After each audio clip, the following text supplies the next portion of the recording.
Hello everyone. Welcome to my channel. Please subscribe and hit the bell icon. The Young and the Restless preview. Lily confronts Heather, Tucker gets desperate, Diane chews out Kyle.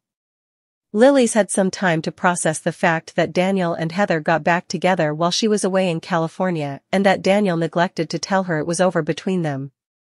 When she meets with Heather at Crimson Lights, Daniel's former and current main squeeze has a question for the woman she just warned. Is Lily going to fire her? An angry Lily says she hasn't contemplated her next move yet, but from her disgusted demeanor, it looks like Heather might want to start checking out some job listings.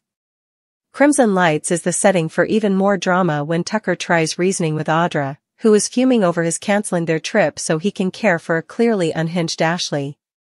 When Tucker tries to grab her arm, Nate walks in and demands he step away.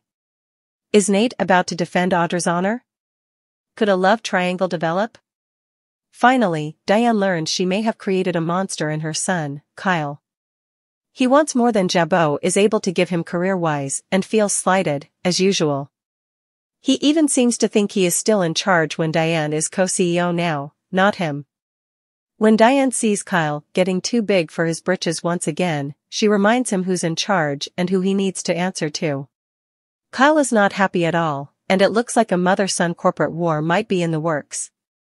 For even more of a look ahead at what's coming up on The Young and the Restless corridors of Genoa City's elite, emotion simmered beneath polished facades, ready to erupt like a dormant volcano at any moment. As the sun dipped below the horizon, casting long shadows over the bustling city, tensions mounted, secrets brewed, and relationships teetered on the edge of a precipice. In the forthcoming episode of The Young and the Restless, viewers will be taken on a roller coaster ride of drama, as Lily confronts Heather, Tucker plunges into desperation, and Diane unleashes her fury upon Kyle. Lily Winters, the epitome of grace and poise, strode through the offices of Chancellor Communications with a determined gait. Her eyes, usually warm and inviting, were now ablaze with a fiery resolve. Heather, her longtime rival, stood at the center of the room, exuding an air of smugness that grated on Lily's nerves like sandpaper on silk. "Lily, what a pleasant surprise," Heather chimed, her voice dripping with faux sweetness.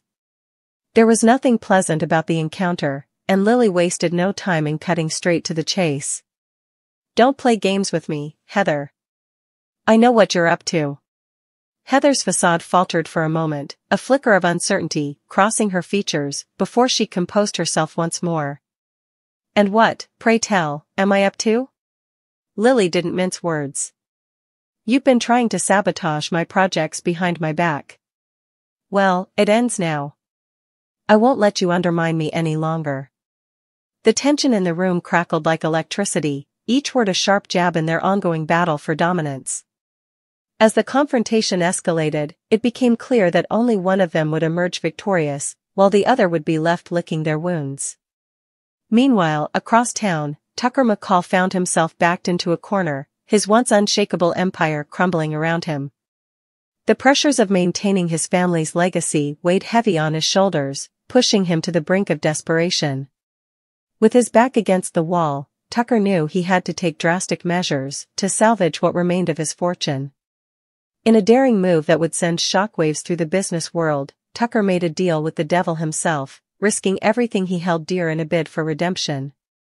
But as the saying went, desperate times called for desperate measures, and Tucker was willing to gamble it all to come out on top once more. As the episode reached its climax, the spotlight shifted to the Abbott mansion, where Diane Jenkins reigned supreme as the queen of manipulation. Her son, Kyle, stood before her, a picture of guilt and apprehension as Diane tore into him with a ferocity that bordered on savage. "You think you can waltz back into town and pretend like nothing happened?" Diane's voice echoed off the walls, each word a venomous dart aimed straight at Kyle's heart.